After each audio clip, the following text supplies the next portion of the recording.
of this ageless wisdom, spiritual self-transformation, and the unity of all life. So let us begin this celebration by invoking the one reality, the one life, which is the basis of the unity of all manifestation. O hidden life, vibrant in every atom. O hidden light, vibrant in every atom. O hidden light, shining in every creature. O hidden light, shining in every creature. O hidden love, embracing all in oneness. O hidden love, embracing all in oneness.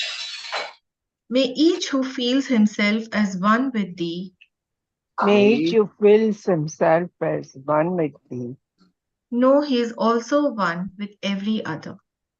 know he is also one with every other.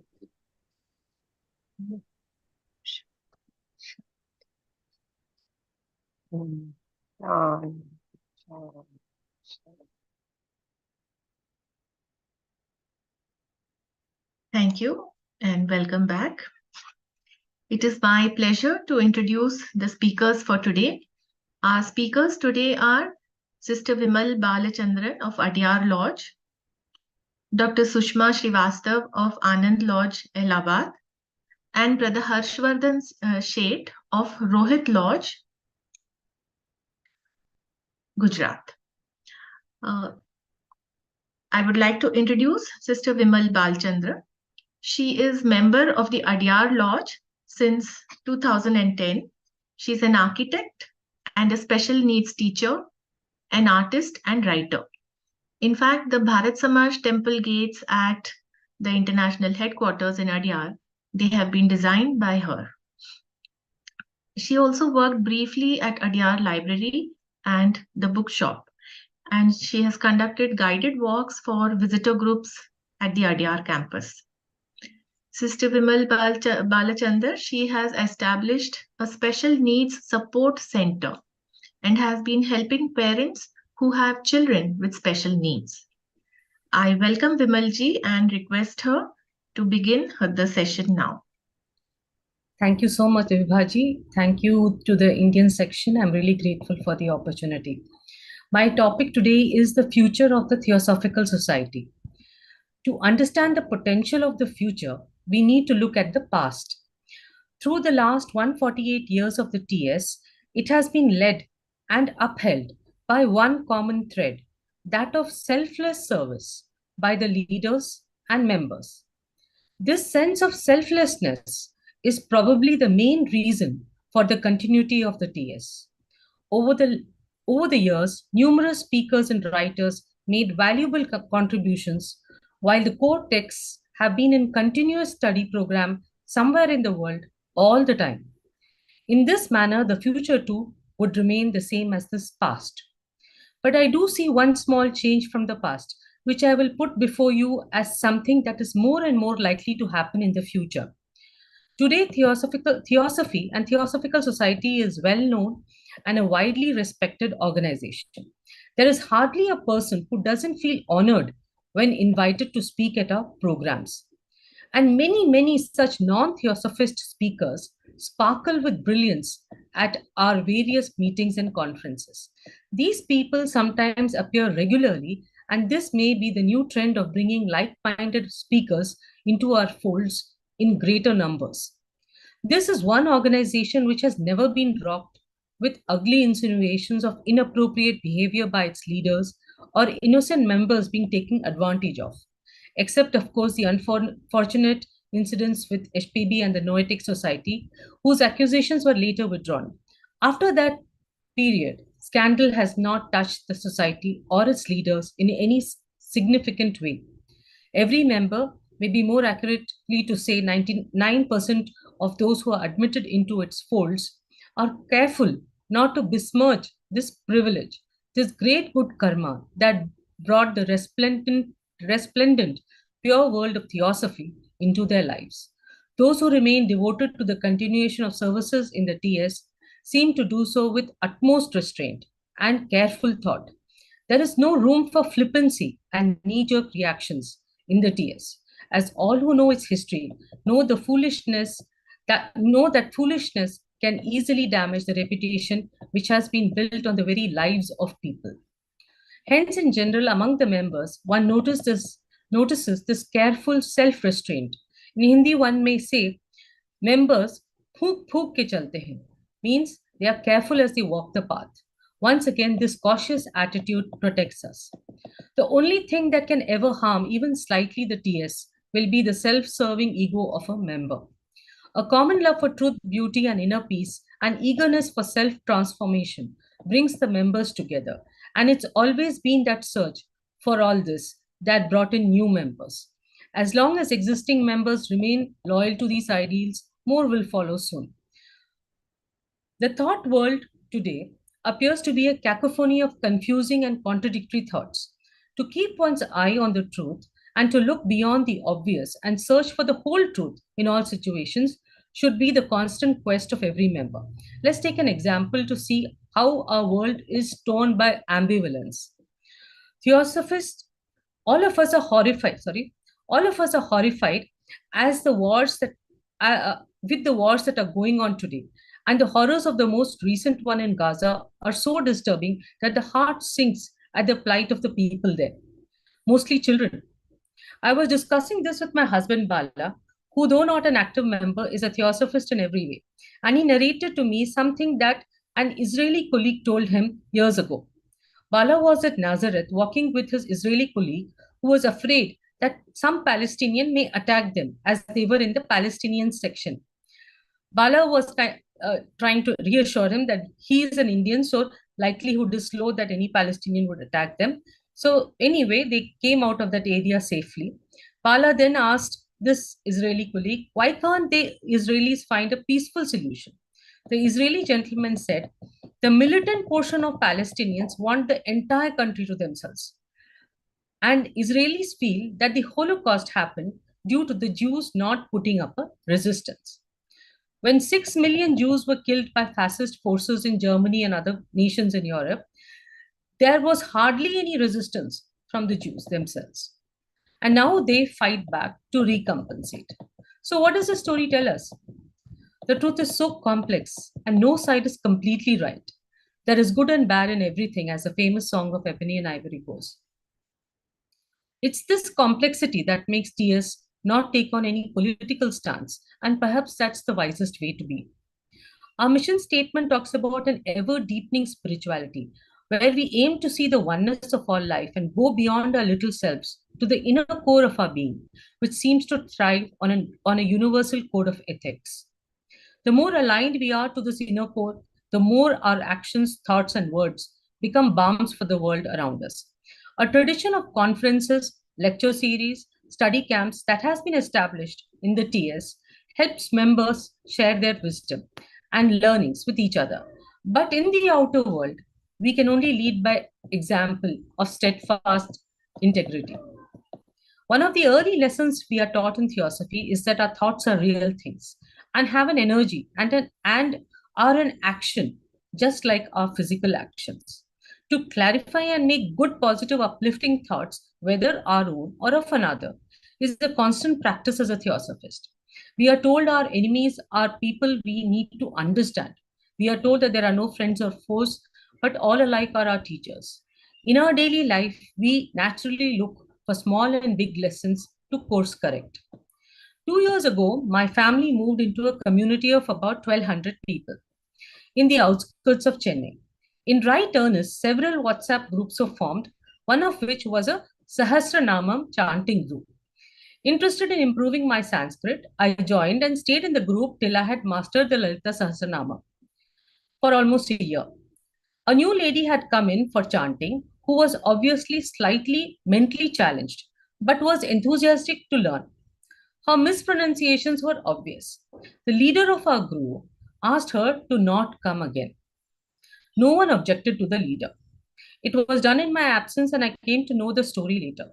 All these women who considered themselves spiritual did not think twice of the cruelty they were imposing. They were only concerned with their own perfection. But we can all be insensitive like that. Once after the end of a meeting at the headquarters hall in Chennai. We all stood up, and suddenly a 5-inch spider came close to one senior member. He immediately raised the foot of the chair he had been sitting on to squash it. But fortunately, he was stopped by our shouts. So easy it is to forget the laws of unity.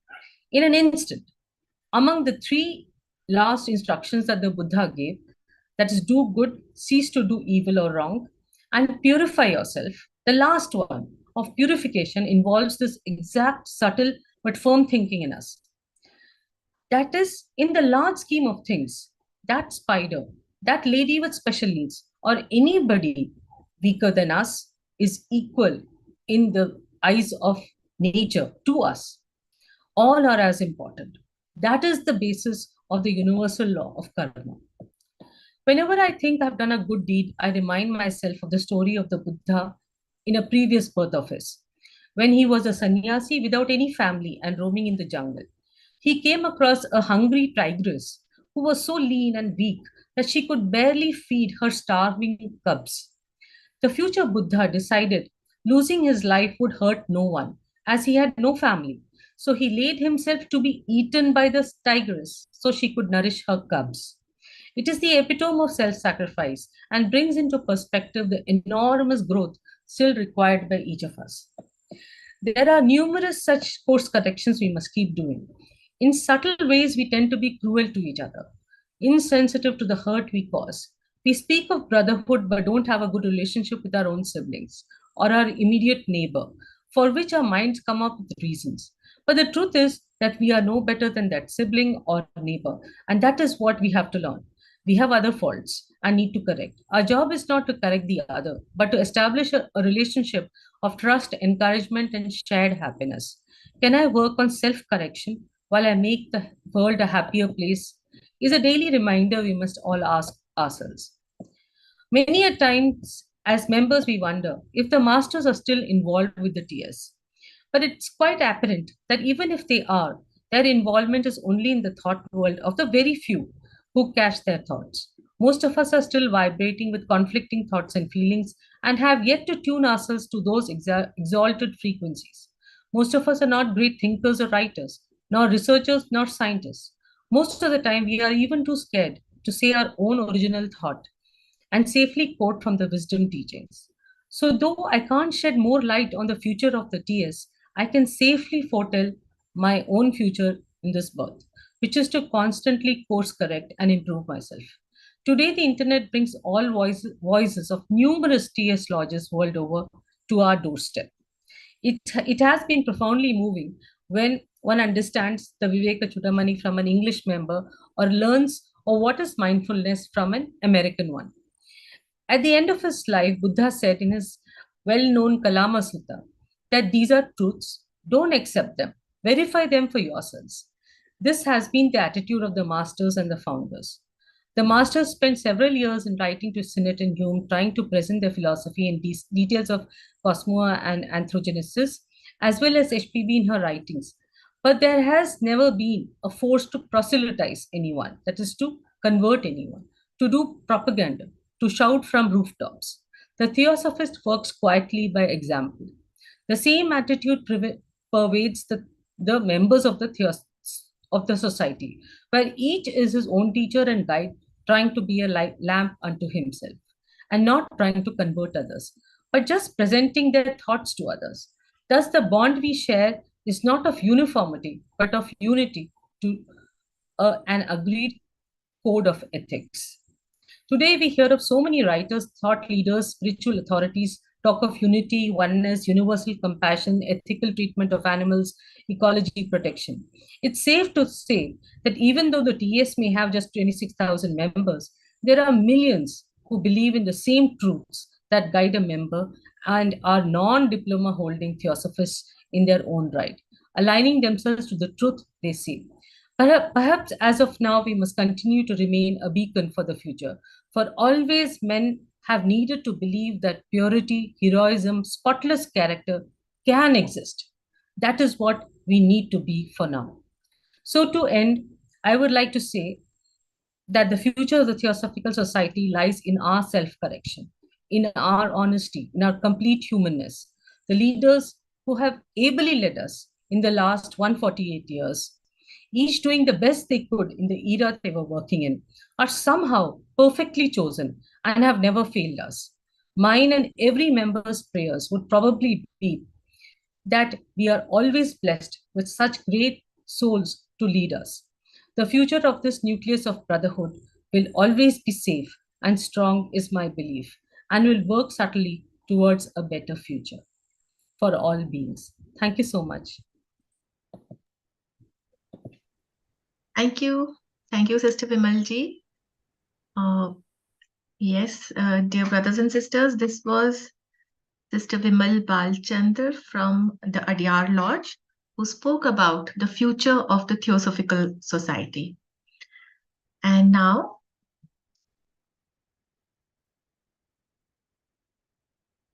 I would like to introduce Dr. Sushma Srivastav, our next speaker, who will speak about Theosophy and the Theosophical Society.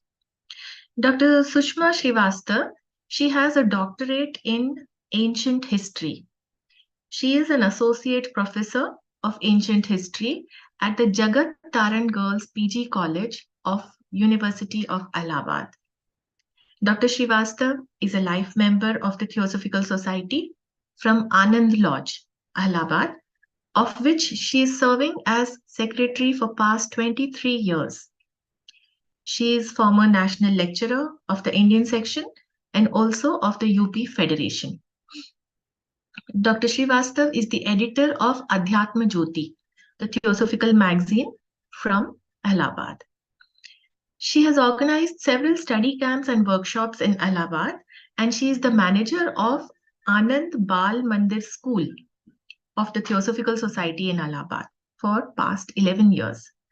I welcome Dr. Sushma ji and request her to begin her session now. Welcome, Sushma ji.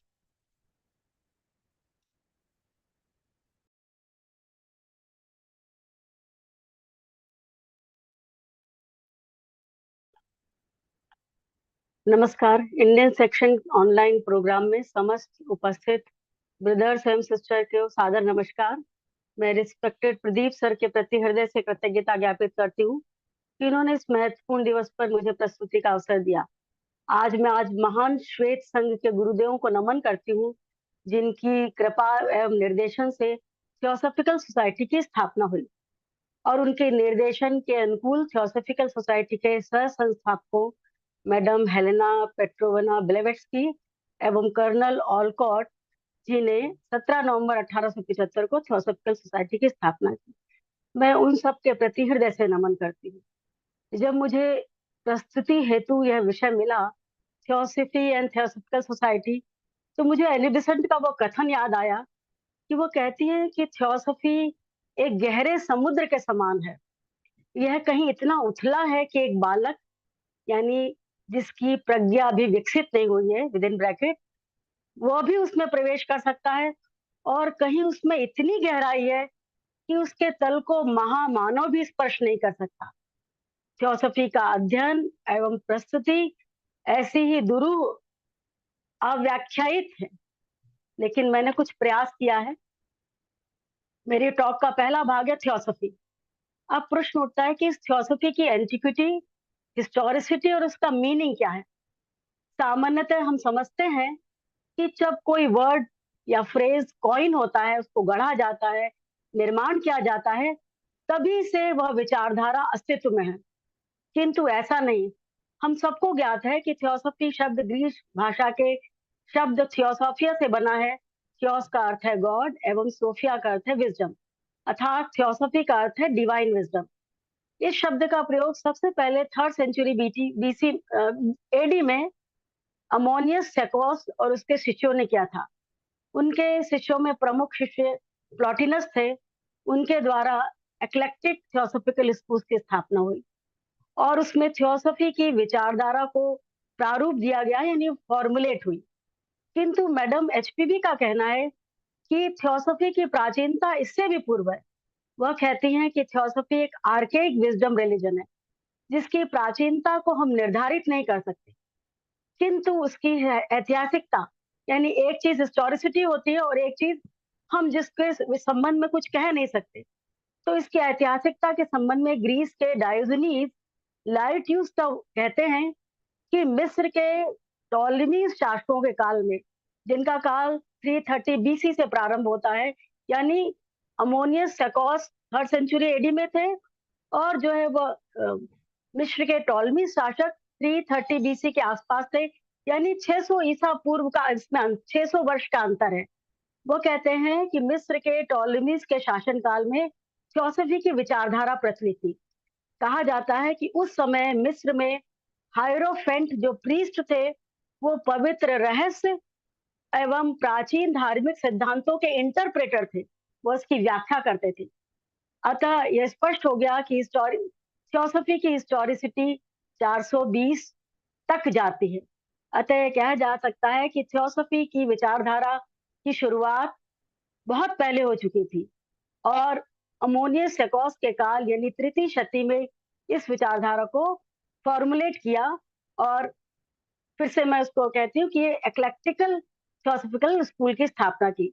Eclectic का तात्पर्य है कि प्राचीन विश्व के विभिन्न दार्शनिक एवं गूढ़ विचारों को के सार का समावेश करना, और इस स्कूल का उद्देश्य था कि सभी धर्मों, संप्रदायों, राष्ट्रों के सनातन सत्यों के आधार पर एक सामंजस्यपूर्ण संबंध स्थापित करना, अर्थात एक को, यूनिटी को प्रोत्साहित करना। एक्लेक्टिक स्कूल के सदस्य स्वयं को फिलेलेथियन कहते थे, यानी लवर्स ऑफ ट्रूथ। यही कारण है कि थियोसॉफी के दर्शन में भारतीय बौद्ध एवं वेदांतिक दर्शन, मागी यानी जोरेस्ट्रियन फिलोसफी, ईसाई नॉस्टिक फिलोसफी, ग्रीस का दर्शन, हिब्रुओं का कबालिस्ट मिस्टिक फिलोसफी आदि दार्शनिक पक्षों को शामिल किया गया। थियोसॉफी की एंटिक्विटी, हिस्टोरिसिटी जानने के बाद प्रश्न उठता है कि विश्व के सभी धर्मों और दर्शन के एसोटेरिक, ऑकल्ट एवं मिस्टिक पक्षों की जानकारी का समावेश अमोनियस सेकॉस के करने के पश्चात इसमें से कौन सी विचारधारा उभर कर आई? तो वह विचारधारा इस प्रकार है। इसमें मुख्यतः 3 तथ्य उभर के आए कि एक परम सत्य, एक असीम सर्वोच्च सत्ता में विश्वास, जो भी दृश्य एवं अदृश्य है उसका मूल आधार वही सत्ता है। दूसरा, मनुष्य के शाश्वत एवं अविनाशी रूप में विश्वास, मनुष्य उस सत्ता का अंश है, अतः तत्वतः वह भी उसी के समान है। तीसरा, थियर्जी यानी दैवी कार्य में अपने को संलग्न करने के लिए शुद्ध व पवित्र जीवन जीना। अब प्रश्न उठता है कि थियोसॉफी के शब्द को तो हमने उसकी एटिमोलॉजी तो बता दी, वो फॉर्मुलेट हुई किसने की और इससे क्या विचार तथ्य निकल के आए। अब प्रश्न उठता है कि क्या थियोसॉफी को किसी परिभाषा में बांधा जा सकता है? तो विद्वान थियोसॉफिस्ट कहते हैं कि इस थियोसॉफी को किसी भी परिभाषा में नहीं बांधा जा सकता, क्योंकि हम उस परम सत्ता के कॉस्मिक मैनेजमेंट यानी रित को पूर्णतः कभी भी नहीं जान सकते। समय समय पर विभिन्न रूपों में उसका प्रगटीकरण होता है। जैसे हम ये अनुमान अभी नहीं लगा सकते, हम खाली एक एज्यूम कर सकते हैं, लेकिन हम निश्चित तौर पे नहीं कह सकते कि 6ठी एवं 7वीं रूट रेस का मूलतः क्या स्वरूप होगा। अतः हम कह सकते हैं कि थियोसॉफी को परिभाषित नहीं किया जा सकता। हाँ, समय समय पर थियोसॉफिस्टों ने इसकी व्याख्या करने का प्रयास किया है। मैं जॉन ऑल्जियो, जो थियोसॉफिकल सोसाइटी के फॉर्मर इंटरनेशनल वाइस प्रेसिडेंट थे, उनके कथन को व्यक्त करना चाहती हूँ। वो कहते हैं थियोसॉफी की व्याख्या 2 तरह से की जा सकती है। पहली टाइमलेस थियोसॉफी और दूसरा टाइमली थियोसॉफी। टाइमलेस थियोसॉफी का तात्पर्य वह थियोसॉफी है जो कोर विजडम है, वह तो हमेशा ही अंतर्निहित है, दार्शनिक धार्मिक भावों में अंतर्निहित है वो, और वो विद इन अस है, वो हमारे भीतर है, लेकिन हमको रिकॉग्नाइज यानी उसको एक्नॉलेज करने की आवश्यकता है। और वह जो थियोसॉफी है, टाइमलेस थियोसॉफी, वो कभी परिवर्तित नहीं होती। दूसरी थियोसॉफी, जॉन एल्जियो कहते हैं कि वह टाइमली थियोसॉफी यानी देश काल के अनुरूप थियोसॉफी, वह किसी भी देश काल की भाषा, संस्कृति, प्रतीकों एवं अवधारणाओं के परिप्रेक्ष्य में उसकी व्याख्या करना होगा। जैसे हम थियोसॉफी की विचारधारा को हम यदि परिभाषित कर लेंगे तो विश्व में जो विभिन्न धर्म और दर्शन हैं उनके जो अंतर्निहित भाव है हम उसको हानि पहुंचाएंगे। तो वो कहते हैं कि जैसे चाइना में द 4 सेजेस पाथ है और उस जो पाथ है spiritual with in bracket spirituality, authenticity, gratitude और एंजॉयमेंट। उसी तरह हिब्रुओं का काबालिस्ट दर्शन जो अ सेट ऑफ एसोट्रिक टीचिंग है, उसी तरह मुस्लिम का सूफीवादी दर्शन, अलेक्जेंड्रिया का न्यू प्लेटोनिज्म, भारतीय उपनिषदों की विचारधारा, जर्मन के मिस्टिक जैकब बोहन आदि आदि के रहस्यवादी विचार उसी देश काल में व्याख्यायित किए जा सकते हैं। और थियोसॉफी जो कॉन्टेम्पररी है यानी समकालीन है, यानी जो आज वर्तमान में है, उसमें भी समय समय पर उसकी व्याख्या में भी वेरिएशंस होते हैं और ये टाइम वेरिएशन के कारण इसमें इसकी व्याख्या में परिवर्तन आया। लेकिन फिर भी उल्लेखनीय है कि थियोसॉफी की जो कोर वैल्यू है, थियोसॉफी का जो मूल भाव है, वो समय समाप्त नहीं हुआ। जॉन एल्जियो कहते हैं कि madam HPB, Colonel Olcott, Annie Besant, CW Leadbeater एवं टीएस के सभी अध्यक्षों ने समय समय पर इसकी व्याख्या की।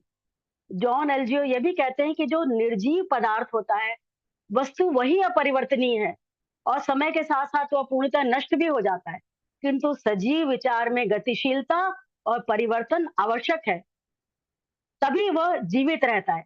फिर एनी बेसेंट अपना वक्तव्य देती हैं कि जब कोई पदार्थ क्रिस्टलाइज हो जाता है या ठोस हो जाता है तो उसमें प्रवेश करने की कोई गुंजाइश नहीं रहती, उसको तोड़ना मुश्किल होता है। जब कोई विचार कट्टर सिद्धांतों में परिवर्तित हो जाता है तो उसको हटाना शुरू हो जाता है। यही कारण है कि समय समय पर देश काल और राष्ट्र के अनुरूप थियोसॉफी को एक्सप्लेन किया गया। यहाँ यह संदर्भ मैं देना चाहूंगी कि जैसे एचपीबी ने ही 7 प्रिंसिपल बताए थे, मैं जल्दी इसको कर रही हूँ, 7 प्रिंसिपल बताए थे, लेकिन कालांतर में उसमें 2 और जुड़े और 2 ड्रॉप आउट हो गए। तो जो उन्होंने मैन के 7 प्रिंसिपल बताए थे, समय के साथ उसमें भी परिवर्तन हुआ। एचपीबी स्वयं कहते हैं कि थियोसॉफी तो एक चिरस्थायी शाश्वत सत्य है जिसमें कल्याणकारी एवं उदात्त विचार हैं और वो समय समय के साथ विस्तारित होंगे और एक समय ऐसा आएगा जब बंधुत्व एवं एकत्व का भाव चरितार्थ होगा, यानी मटेरियलाइज होगा।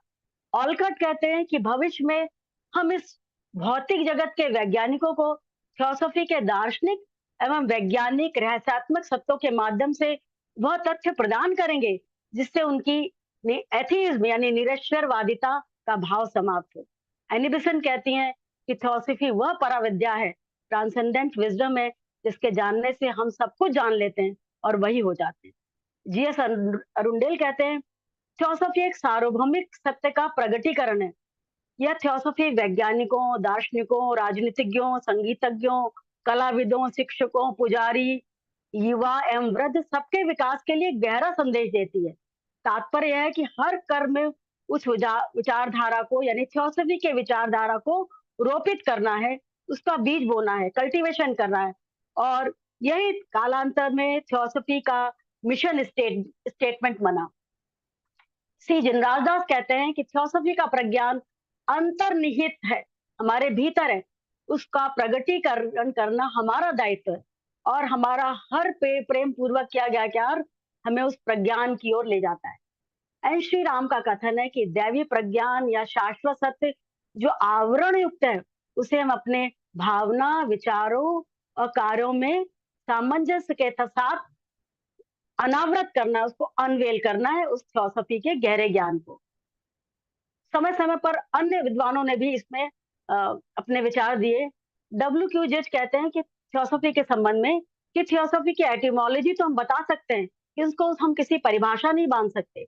जैसे हम ब्रह्मांडीय गतिविधियों में यह स्पष्ट है कि वो एक लक्ष्य की ओर सतत विकास एवं प्रगति है। सृष्टि के न जाने रहस्य अभी कितने अप्रकट हैं, अतः उनको कैलकुलेट करना और इनके सभी प्रोसेसेस को पहचान सकना मुश्किल है, अतः हम थियोसॉफी को परिभाषा में नहीं बांध सकते। सीडब्ल्यू लेडबिटर कहते हैं कि थियोसॉफी कोई धर्म नहीं वरन सभी धर्मों की आधारशिला है, कॉर्नर स्टोन है। थियोसॉफी धर्म ही है, विज्ञान भी है और दर्शन भी। राधा जी का कथन है कि थियोसॉफी सभी धर्मों के हृदय में है, और वह थियोसॉफिकल सोसाइटी के पूर्व अध्यक्ष के कथनों को ही दोहराते हुए, याद दिलाते हुए कहती है कि थियोसॉफिकल सोसाइटी सभी भविष्य के धर्मों की आधारशिला बनेगी। अतः थियोसॉफिकल सोसाइटी थियोसॉफी वह ब्रह्म विद्या है जिसको प्राप्त करने के लिए थियोसॉफिकल सोसाइटी का motto there is no religion higher than truth बना, और आज हम उसको धारण करने की हमको आवश्यकता है। ये मेरा पहला भाग समाप्त हुआ। बस मैं 5 मिनट में दूसरे भाग को प्रस्तुत करूंगी। दूसरा भाग है मेरी प्रस्तुति का, थियोसॉफिकल सोसाइटी। जब किसी संस्था की स्थापना की बात आती है तो उससे संबंधित अनेक पक्ष होते हैं कि संस्था की स्थापना कब हुई, कहाँ हुई, इस विश्वव्यापी संस्था को संचालित करने के लिए क्या उसका कॉन्स्टिट्यूशन था, क्या उसके बायलॉज थे, और आदि आदि। इसकी स्थापना की पृष्ठभूमि में क्या विजन, एम्स, ऑब्जेक्टिव और मिशन थे, और अंत में क्या यह संस्था अनवरत अपने लक्ष्य की ओर बढ़ रही है अथवा नहीं, उसका भविष्य क्या है। क्योंकि मेरी प्रस्तुति का विषय थियोसॉफी था, अतः मैं थियोसॉफिकल सोसाइटी के विजन, एम्स, ऑब्जेक्ट्स के विषय में अपनी वार्ता प्रस्तुत करना चाहूंगी। मुझे थियोसॉफिकल ऑर्डर के इंटरनेशनल प्रेसिडेंट डायना शिपोटिन का वो कथन याद आता है। वो कहती हैं, a vision without action is a dream, and action without vision is a drudgery, but combination of vision and action is hope for humanity. तो थियोसॉफिकल सोसाइटी की स्थापना ह्यूमैनिटी की सर्विस के लिए हुई है। कहा जाता है कि जब जब मानवता पीड़ित होती है उसका उद्धारक जन्म लेता है, और 19वीं सदी का काल धार्मिक अंधविश्वास, सैद्धांतिक कट्टरता, राजनीतिक अराजकता, सामाजिक विभेद, विसंगतियां, आर्थिक शोषण का काल था। ऐसे समय में महाश्वेत संघ के मास्टर के निर्देश पे थियोसॉफिकल सोसाइटी की स्थापना हुई। थियोसॉफिकल सोसाइटी ऐसी संस्था है जिसके द्वारा थियोसॉफी से संबंधित जो दार्शनिक एवं गूढ़ पक्ष थे उनको व्यवहारिक रूप दिया जा सकता था, व्यवहारिक रूप देना था और उसको चरितार्थ करना था। इसीलिए थियोसॉफिकल सोसाइटी अस्तित्व में आई, और इसका उद्देश्य मानव प्रवृत्ति को दैवत्व की ओर ले जाने का प्रयत्न है। अतः थियोसॉफिकल सोसाइटी के पीछे जो विजन था वह था सर्विस टू ह्यूमैनिटी। दूसरा उसका ऑब्जेक्ट्स जो हम सब लोग जानते हैं, to form a nucleus of universal brotherhood. मैं इसको रिपीट नहीं करूंगी। समय समय पर उसके कुछ अंशों में परिवर्तन हुआ, और अंततः जो आज हम देखते हैं वो ऑब्जेक्ट्स का अंतिम रूप है, और इसको प्राप्त करने के लिए मिशन स्टेटमेंट की स्थापना हुई। यहाँ उल्लेख करना आवश्यक है कि थियोसॉफी के उद्देश्यों को प्रसारित करने के लिए, मनुष्य को दिशा निर्देश देने के लिए थियोसॉफी के जनरल काउंसिल ने 24 अक्षरों का एक सूत्र वाक्य बनाया जो थियोसॉफिकल सोसाइटी के उद्देश्यों को व्याख्यायित करता है। अभी विभा जी ने उसको रिपीट किया। To serve humanity by cultivating of an ever deepening understanding and realisation of the ageless wisdom, spiritual self transformation and the unity of all life, जिसका अर्थ है मानवता की सेवा, गहरी समझ को विकसित करके अनादि प्रज्ञान की अनुभूति, आध्यात्मिक स्वरूपांतरण तथा सभी जीवन का एकत्व। अंतरराष्ट्रीय अध्यक्ष टिम बॉयड ने थियोसॉफिकल सोसाइटी के इस मिशन को में सबसे पहले जो महत्ता दी है वो सर्विस को, और उनका कहना है, मैंने इस पूरे इसकी व्याख्या की थी टिम बॉयड के इस आर्टिकल की, मैं उसके कुछ लाइनों को, सिर्फ इन कुछ शब्दों की लाइनों को पढ़ रही हूँ कि थियोसॉफिकल सोसाइटी का जो सर्विस का जो भाव है उसमें हम सजग एवं सचेतन होकर सेवा करें। दूसरा, ह्यूमैनिटी के अंतर्गत केवल मनुष्य नहीं बल्कि इस पृथ्वी पर रहने वाले 7 अरब मनुष्यों के साथ वह खरबों जीवित इकाइयां हैं, क्योंकि हमारा शरीर भी विभिन्न सेल से बना है, तो हमको विभिन्न खनिज पदार्थ से लेकर उच्चतम आध्यात्मिक पक्ष वो सब ह्यूमैनिटी में शामिल होते हैं, हम उनको उनकी सर्विस करनी। कल्टीवेशन, संवर्धन का तात्पर्य है मनुष्य के अंदर जो दैवी क्षमता का जो अंतर्निहित बीज है उसको कल्टीवेट करना, उसकी फ्लावरिंग करना। एवर डीपनिंग अंडरस्टैंडिंग यानी गहरी होती समझ का तात्पर्य है अपनी समझ को भीतर की ओर ले जाना। विस्तार बाहर होता है और गहराई भीतर, अतः अपनी चेतना के विस्तार के साथ साथ अपने कॉन्शियसनेस को गहराई में ले जाना, और इसके पश्चात रियलाइजेशन होता है, यानी अनुभूति गहरी होती है जो एवर डीपनिंग अंडरस्टैंडिंग का परिणाम है। द एजलेस विजडम का तात्पर्य अनादि प्रज्ञान, यानी और दूसरा है एंशियंट विजडम। टिम बॉयड कहते हैं कि एंशियंट विजडम एजलेस विजडम का भाग है और यह अनादि प्रज्ञान रूटलेस रूट है। वह कहते हैं वर्तमान में जो थियोसॉफी का ज्ञान है भविष्य में वह अनादि प्रज्ञान में शामिल होगा। Spiritual self realization, theosophical society का जो कार्य हम व्यक्तिगत रूप से करते हैं उससे आध्यात्मिक रूपांतरण की प्रक्रिया का प्रारंभ होता है एवं अंतः प्रज्ञा विकसित होती है। यूनिटी ऑफ ऑल लाइफ, समस्त जीवन की एकता। थियोसॉफिकल सोसाइटी के उद्देश्य प्राप्ति का अंतिम सूत्र समस्त जीवन में एकत्व का भाव देखना है। थियोसॉफिकल सोसाइटी का प्रथम उद्देश्य विश्व बंधुत्व है जो समस्त जीवन की एकता को दर्शाता है। और थियोसॉफिकल सोसाइटी का मिशन स्टेटमेंट थियोसॉफिकल सोसाइटी के विजन, एम्स, ऑब्जेक्ट्स को अकम्प्लिश करने के लिए निर्धारित हुआ। मिशन स्टेटमेंट किसी भी संस्था की स्थापना के उद्देश्यों एवं ऑब्जेक्टिव्स को व्यक्त करने का की संक्षिप्त व्याख्या है।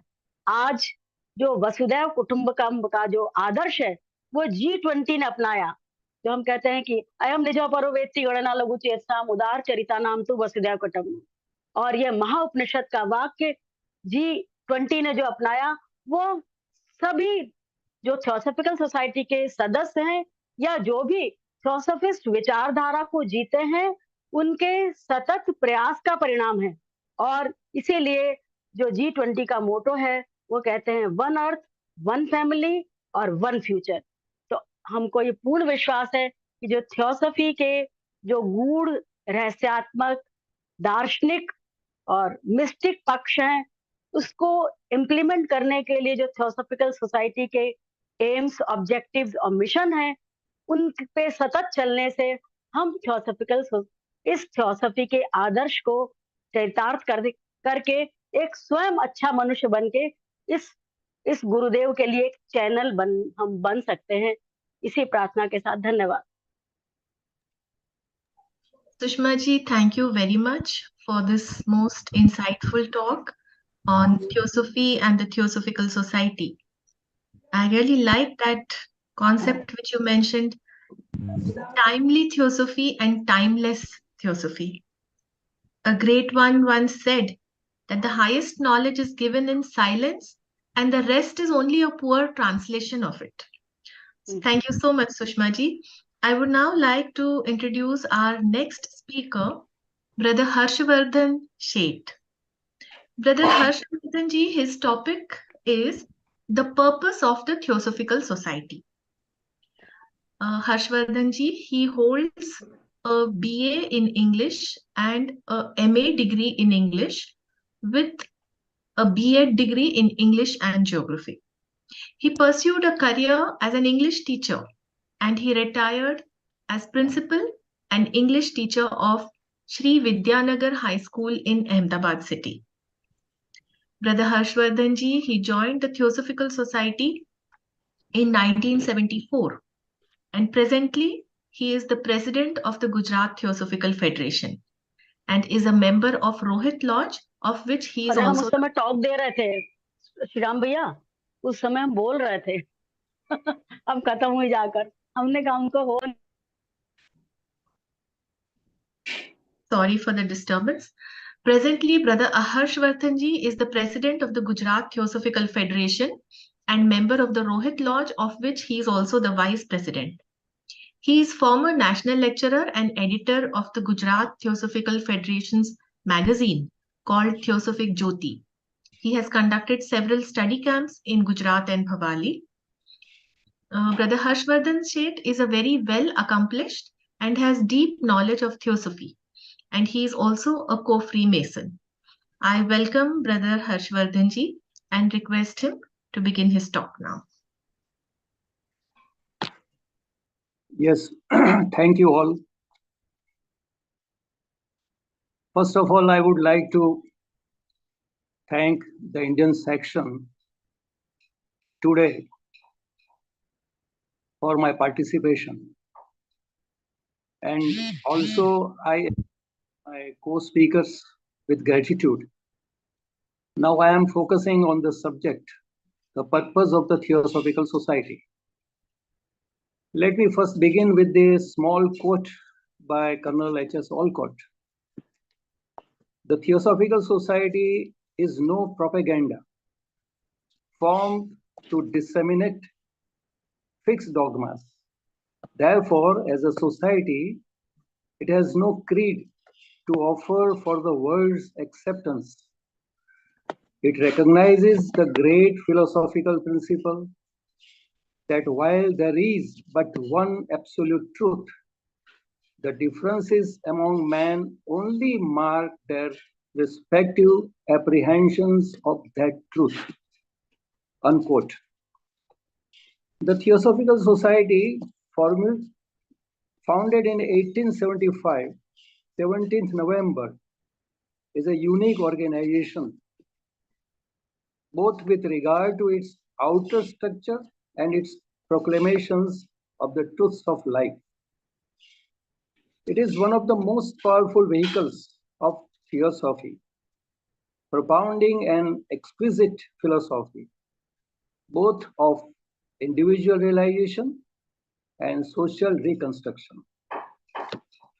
The real purposes for which an organization that hopes to achieve human good should be called into being are categorically, I am just telling you. The first is to be a meeting place for idealists at as many shades as exist in the world. Second, to utter the noble sentiments and aspirations of humanity with greater clearness than an individual can possibly do. Third, to infuse a feeling of noble camaraderie among its members. Fourth, to give an understanding of life and its problems.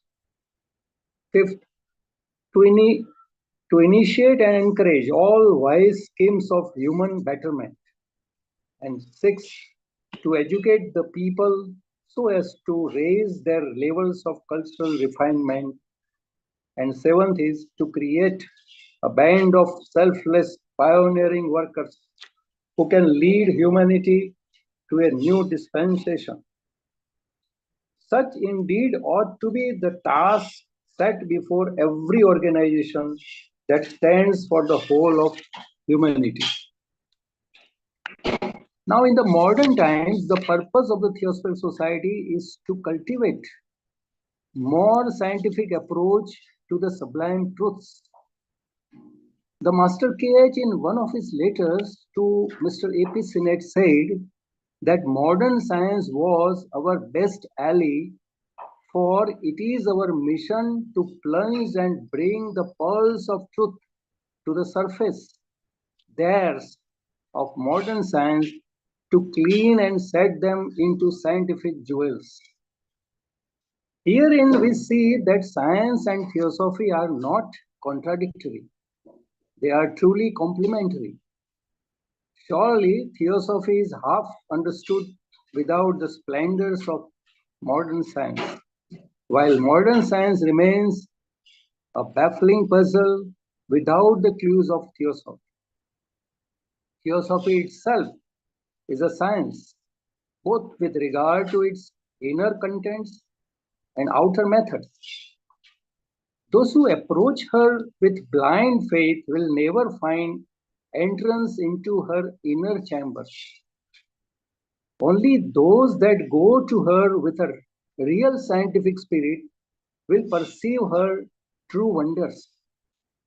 But unfortunately, we have today many a theosophist who runs away from science, considering it only a lower wisdom, aparavidya, while there are many scientists who, adopting a grossly unscientific attitude, regard theosophy as indulging in wild speculations and idle dreamings. Therefore, the purpose is clear that both theosophists and modern scientists should adopt a readiness for an impersonal observation of facts without any bias. There must be a preparedness to experiment and explore with whatever working hypothesis offered before rejecting them as useless. More important purpose shows that there must be a humility of heart willing to learn from anybody and everybody, with the capacity to clearly analyze and classify the observed facts. There should be the patience to wait for additional facts before rushing to generalization. There should be also a recognition of the possibilities of cognizing facts through faculties higher than the mind, with the refraining from pronouncing finalities with regard to any investigation. Theosophy and science should approach each other with this spirit, and then only will unnatural antipathies between the two existing today disappear. Theosophy states a very important fact with regard to the discoveries of science. It says that the various sciences do not appear haphazardly, but that there is some plan even in their emergence. The emergence of different sciences runs parallel to the unfoldment of the powers of human consciousness. Every science provides to a particular human faculty an instrument with which to master its own plane of existence. And hence, all the sciences of the world can be classified into 7 groups, each group representing one aspect of human consciousness. For in the world we see, number 1, geology, geography, dealing with the formation and description of the earth, and physics, chemistry, dealing with the formation of the units of matter. Second, biology, paleontology, dealing with bodily changes in species, and physiology, dealing with the metamorphosis in individual bodies. 3, astrology, divination, dealing with cosmic and natural influences on human affairs, and theology, dealing with individual strivings to perceive the source of the cosmos. 4th, astronomy, mathematics, dealing with the analysis and measurement of space and relations and stellar constitutions, and politics, dealing with the regulations of society. Economics, ethnology, dealing with the material organization of society, and sociology, dealing with the growth of human individuals in society. Aesthetics, mythology, dealing with the beauties and mysteries of nature and man, and psychology, dealing with the beauties and mysteries of the individual soul, and Theosophy, symbology, dealing with the creations and destructions of the universe, and yoga, dealing with the individual realizations of the cosmic purpose. Now, another very important purpose of the Theosophical Society is superbly delineated by Srivastav, the TS president and the superb artist philosopher of the modern Theosophical movement. He says, in all that concerns his transcendental world of art, the artist has no guide but the spirit of art within him. It is his immanental world where his guide is Theosophy.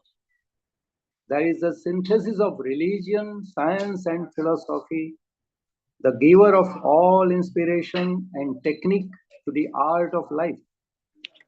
For to be a Theosophist is to be an artist, transmuting the world of senses into a world of archetypes, transforming the phenomenal world into a veritable bridge across which to walk over to the noumenal realm regarding all things in life as windows through which to perceive the eternal beauty of God.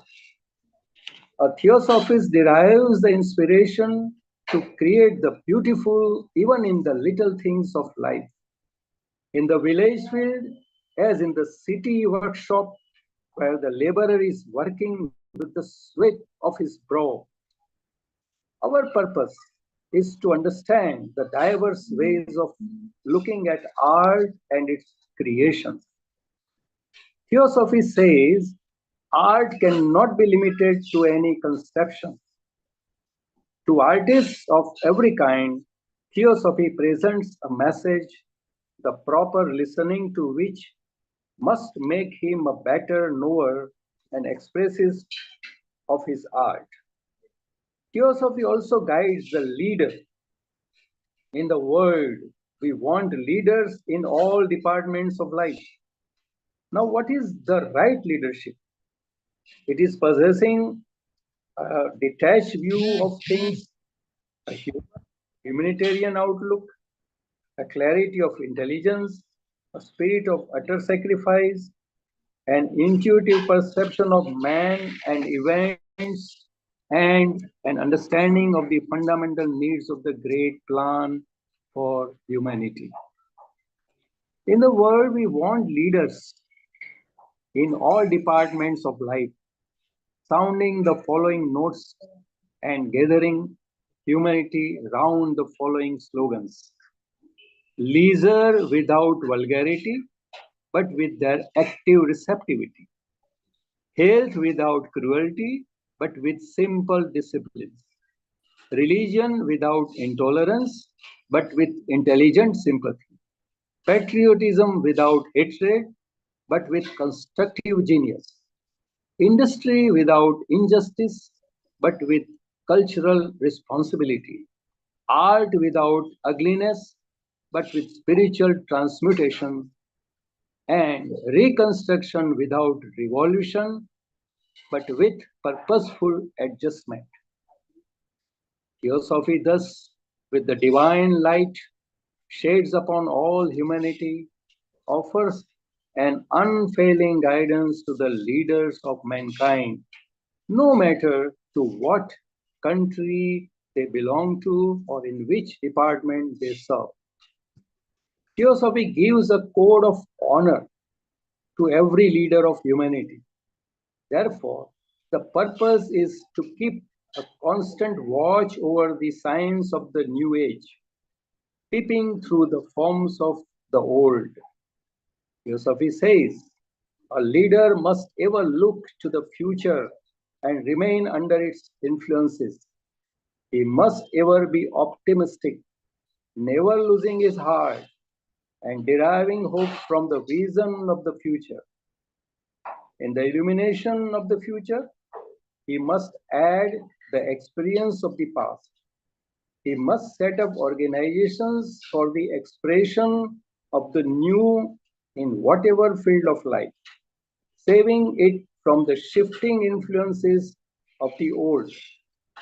He must have within him a quality of intuitive response to the needs of the people. He must ever be prepared to play the role of a pioneer, making new pathways for the trading of humanity.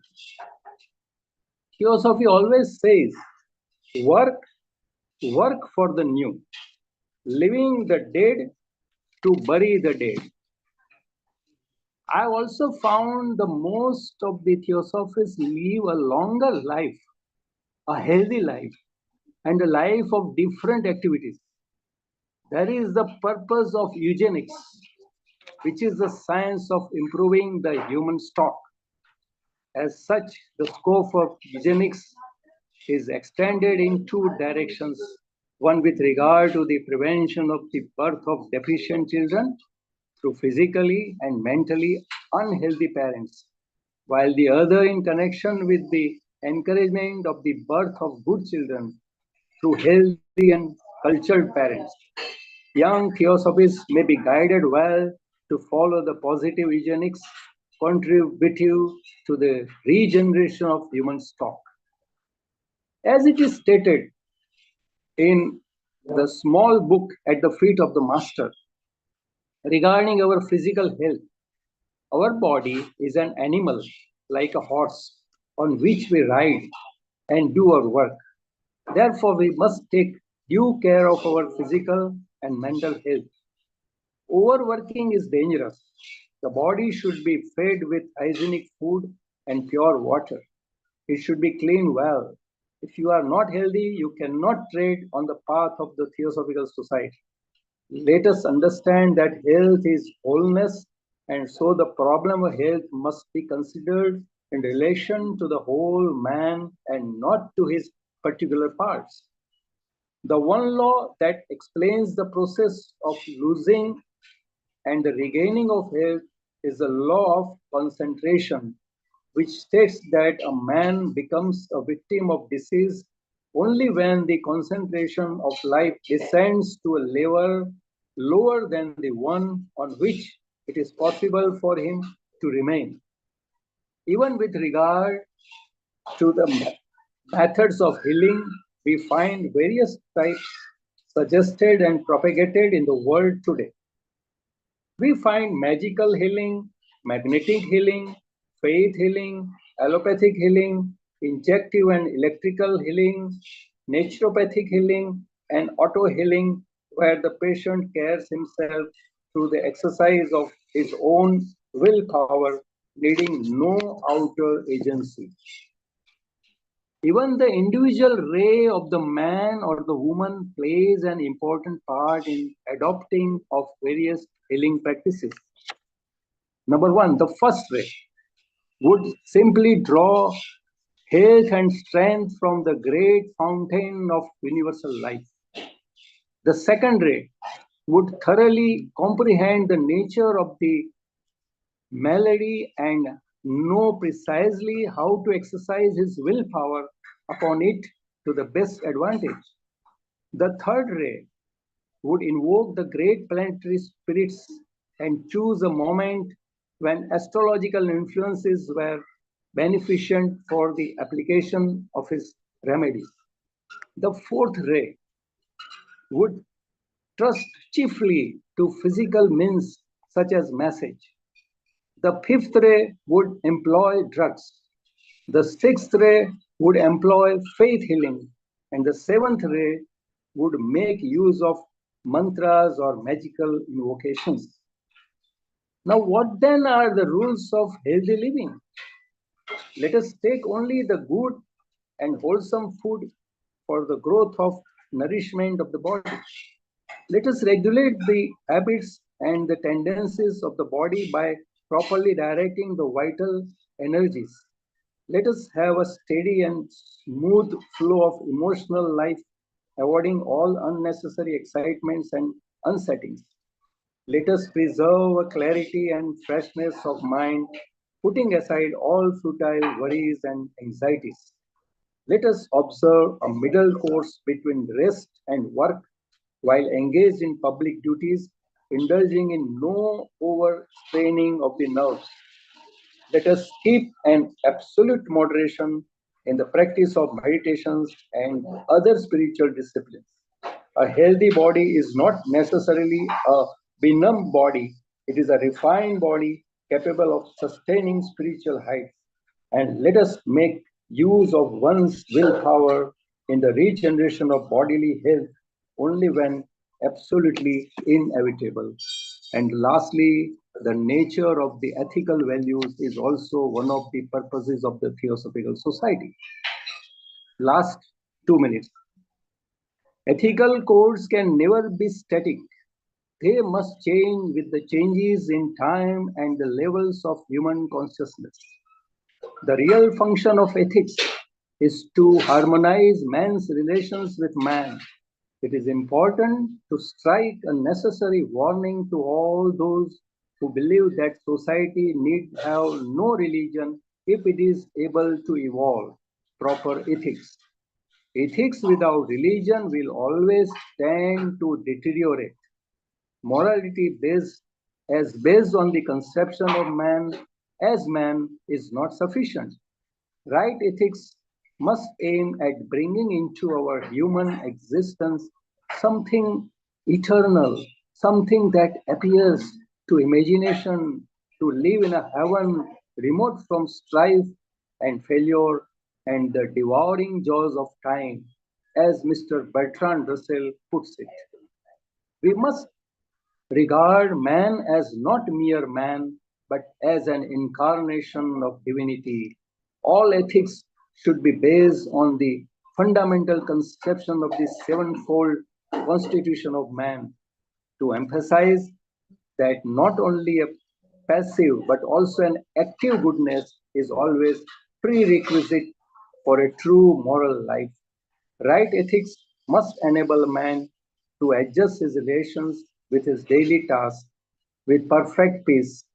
That indeed is true ethics, which removes professional unbrotherliness in society, establishing a relationship between man and man, irrespective of the distinction of wealth or work. The purpose is to harmonize man's relations not only with the outer world, but also with his inner world of consciousness. It is to train a man to control his lower expressions with the higher faculties. All ethics should know the scientific rationale, that is, man as in society. The next higher principle is always the organizer of the lower. So we must cultivate a sense of overflowing compassion towards the subhuman kingdoms. It proclaims that the scope of brotherhood, which right ethics draws, extends to the mineral, the plant, and the animal.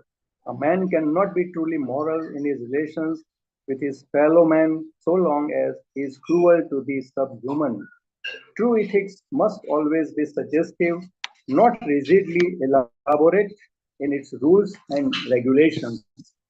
Thus, all these purposes are there. There are certain more, there are pedagogics in the world, differences in the educational fields also, in different understanding of the human beings and in different ways. So our purpose is very clear, and really I'm thankful here today to have this participation, and I thank you, the Indian section also. Thank you very much. Thank you, Brother Harshvardhan ji, for sharing with us your thoughts on the purpose of the Theosophical Society. Thank you to all the speakers today. And I would now like to invite from the participants if anybody would like to share their views about Theosophy and their views about the purpose and future of the Theosophical Society. These were the topics on which our distinguished speakers have spoken today. So if anyone would like to share their thoughts on the same, you are most welcome.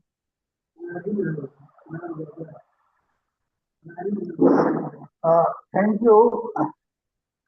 Yes, please.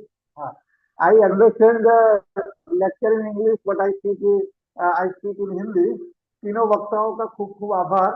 आज theosophical Society के स्थापना दिन पर प्रथम तो विमल बालाचंद्रन जो हमको अडियार के ट्रेनिंग कैंप में हमको एक सेशन लिया था और हमको उसके पास ट्रेनिंग मिला था और आज उसको सुनना मिला थियोसॉफी के फ्यूचर के बारे में, तो बहुत प्रसन्नता हुई। थियोसॉफी का फ्यूचर बहुत सुंदर है और आने वाले दिनों में थियोसॉफी की दुनिया को जरूरत है। आज जो हो रहा है हम देख रहे हैं और हमारे देश के अंदर और देश के भीतर आदमी के बीच जो कभी जुदाई हो रही है वो पैलेस्टाइन और वो इजराइल के मामले में हमने देखा, तो उसी समय पर थियोसॉफी की खास जरूरत है। दूसरा वक्ता सुषमा श्रीवास्तव जी, वो मैडम ने बहुत अच्छी तरह से थियोसॉफी का बेसिक कंडक्शन को बताया। उसने बताया कि थियोसॉफी एक गहरा समुद्र है, बहुत उड़ान में जाना है उसको। तो रोहित मेहता ने बोला था कि थियोसॉफी ये धर्मों का समन्वय नहीं है, धर्मों का वो टोटालिटी नहीं है, फूल है, फूल टोटालिटी नहीं है, धर्मों का वो अध्ययन और उसका रहस्य के बाद भी कुछ रह जाता है, वो थियोसॉफी। तो थियोसॉफी का ज्ञान बहुत उड़ान में है। बहुत सुंदर बात वो बेसिक कॉन्सेप्ट के बारे में सुषमा जी ने बताया। तीसरा वक्ता हमारा गुजरात थियोसॉफिकल के फेडरेशन के प्रमुख हर्षवर्धन भाई सेठ, जो भोवाली के सफल कैंप उसने किया, वहाँ की थियोसॉफी का सेमिनार सक्सेसफुल किया, और आने वाले एक सप्ताह में वो पडोली उत्तर गुजरात में हमारे जीटीएफ के भव्य कन्वेंशन करने के लिए जा रहे हैं। इसको थियोसॉफी के पर्पस के बारे में सुनकर बहुत प्रसन्नता हुई, और थियोसॉफी का पर्पस उसने बताया मानवता है, अपना कॉस्मिक वेज को डेवलप करना है, थियोसॉफी आत्मसात करना है। और तीनों वक्ताओं ने आज अपना फाउंडर डे के दिन में स्पीच को हमने बहुत प्रेरणात्मक लिया, प्रेरणात्मक उसका प्रवचन हुआ, और ये कंडक्ट करने के लिए टीएस वाराणसी और विभा सक्सेना जी का भी खूब खूब आभार और अभिवादन। Uday Kumarji, thank you so much for sharing your thoughts on today's talk. Is there anybody else who would like to share their views?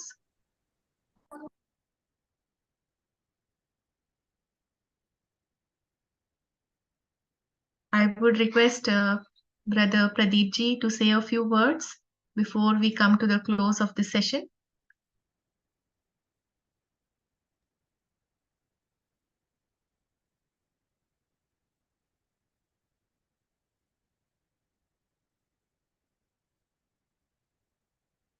Yes, thank you each and every speaker for their nice presentation, and also a nice way of conducting today's program, Vibhaji.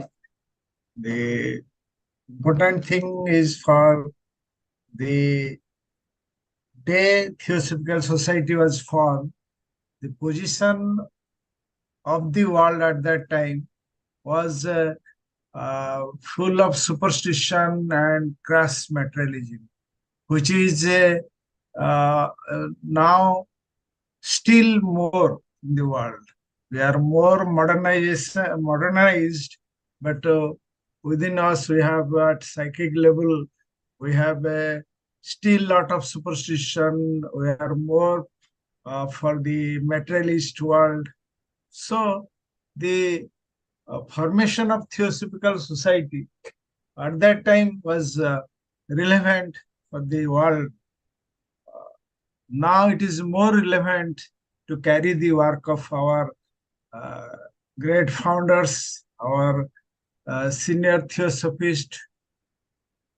So that is the message we should give each and everyone to the members of Theosophical Society. At least we think over this situation at that time and now the present situation in the world. So our purpose is to make the world better for the humanity. Thank you, Vibhaji. Thank you, Pradip ji. And thank you to all the participants, and thank you to our distinguished speakers for today. So, for making this celebration of the Foundation Day a huge success. And all of us perhaps will go with a resolve of self-transformation and social reconstruction, as Brother Harshvardhan ji mentioned. So thank you so much. Namaste to everybody. So Thank with you. this, we bring today's program to a close. Thank you. Namaste.